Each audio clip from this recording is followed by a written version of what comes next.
Hello everyone, welcome to our YouTube channel. तो मैं हूं मोहित पाटीदार और आज हम ऐसे कैंडिडेट का इंटरव्यू लेने जा रहे हैं जिन्होंने CSIR नेट एलएस क्वालिफाई किया है विद ऑल इंडिया रैंक 103। ठीक है, जिनका नाम श्रेया है।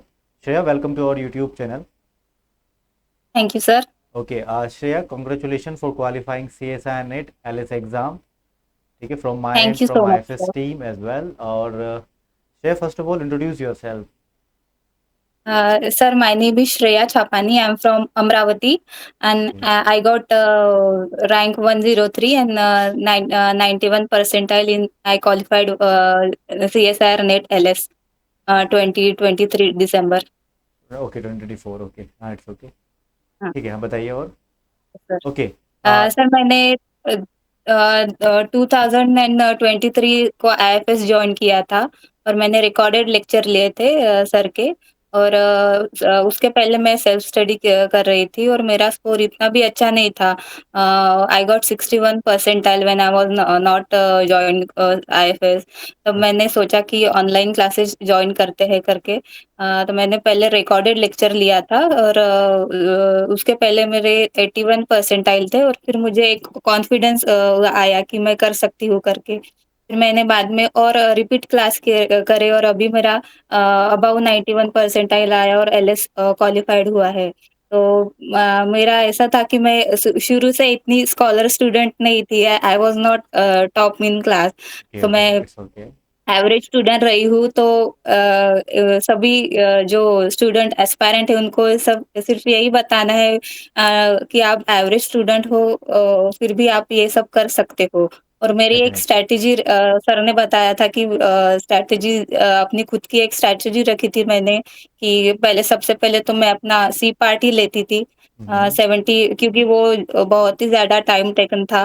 तो ओके। सर ने जैसे बताया वैसे सभी स्ट्रैटेजी को मैं फॉलो करती गई और अभी मेरा एलएस निकल निकल चुका है और मैं अभी और प्रिपेयर करने की सोच रही हूँ कि जेआरएफ भी निकल जाए करके। Okay, okay.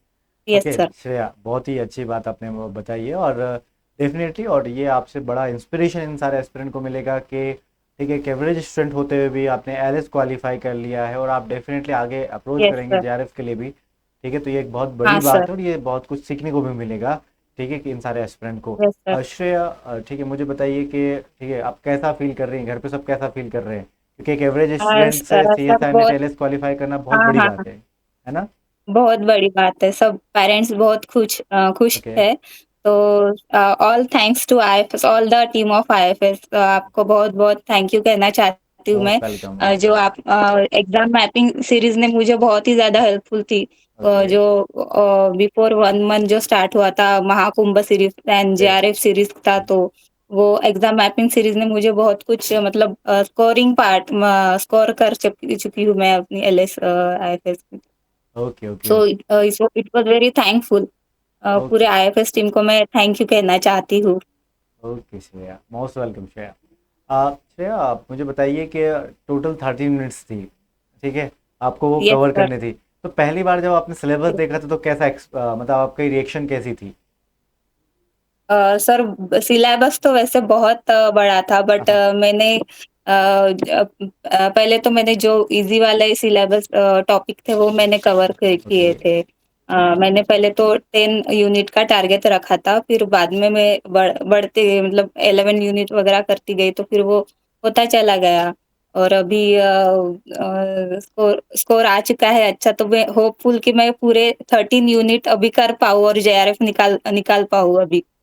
डेफिनेटली। और आप ठीक है, आपने एलएस किया है और एलएस क्वालिफाई किया है डेफिनेटली, तो आप जेआरएफ भी कर लेंगी। ठीक है ना श्रेया, क्योंकि एक बहुत बड़ा अचीवमेंट आपने यस हासिल सर। किया है। ठीक है, तो ये भी आप कर लेंगी यस आप। सर। ठीक है, इसी कंसिस्टेंसी के साथ, कंटिन्यूटी के साथ आप पढ़ती रही तो definitely you do this. Okay yes. Yes Shreya. Sir, sure sir. Okay, और wishing you all the best and best of luck for your upcoming journey, जो भी आप प्रेफर करना चाहें। यस आप sir. C S N JRF के लिए जाना चाहते हैं तो डेफिनेटली आप जा सकते हैं Shreya. Okay. Yes sir. Okay Shreya, ऐसी कुछ थैंक यू। बातें आप हम मोस्ट वेलकम श्रेया, ऐसी कुछ बातें आप शेयर करना चाहते हैं हमारे एस्पिरेंट के साथ जो उन्हें करना चाहिए? Yes sir. ओके। अपनी खुद की स्ट्रैटेजी रखनी चाहिए। ओके। और कंसिस्टेंसी तो मस्ट है, कंसिस्टेंसी होनी चाहिए, पेशेंस भी होना चाहिए। कोई भी कॉम्पिटिटिव एग्ज़ाम हो उसके लिए जो कुछ भी चाहिए वो पेशेंस होता है और definitely. Most important thing is कि खुद पे भरोसा होना चाहिए, बिलीव होना चाहिए खुद के ऊपर कि मैं कर सकती हूँ करके, इतनी पॉजिटिविटी रखनी चाहिए अपने ऊपर। और एक स्ट्रैटेजी के साथ प्रिपरेशन करनी चाहिए। मैं बोलना चाहती हूँ कि ऐसे पढ़ते ही नहीं जाना चाहिए, एक अपनी खुद की स्ट्रैटेजी रखनी चाहिए और mock test is very important. Mock test तो हर दिन मैं तो बोलूँगी कि हर दिन मॉक टेस्ट एक देनी ही चाहिए। नहीं ओके। नहीं तो फिर एक अपना यूनिट खत्म होने के बाद उसके जो पीवाईक्यूज़ है वो लगाने चाहिए। वो बहुत हेल्पफुल होते हैं। मैंने खुद मॉक टेस्ट दी थी आईएफएस की जो टेस्ट सीरीज़ थी मैंने वो भी ली थी ओके, और मॉक टेस्ट तो मतलब it it is very helpful. Okay, मैं ओके, सभी एस्पायरेंट को यही बोलना चाहती हूँ कि फिर स्ट्रैटेजी के साथ प्रिपरेशन करिए और मॉक टेस्ट दीजिए। Okay, okay. Yes Shreya, sir. जैसा आपने कहा, डेफिनेटली हमारे एस्पिरेंट वैसा करेंगे भी सही, ठीक है ना? क्योंकि कहीं ना कहीं आप अपने एक्सपीरियंस के बेसिस पे बता रही हैं, तो डेफिनेटली ठीक है, ये काफ़ी ज़्यादा हेल्पफुल रहेगा उन सारे एस्पिरेंट के लिए। तो Shreya, thank you for this yes sir. Interview, और dear all aspirant, thank thank you you for so watching this interview as well. मिलते हैं किसी और इंटरव्यू में। Till then, bye bye, take care and happy learning. Thank you sir.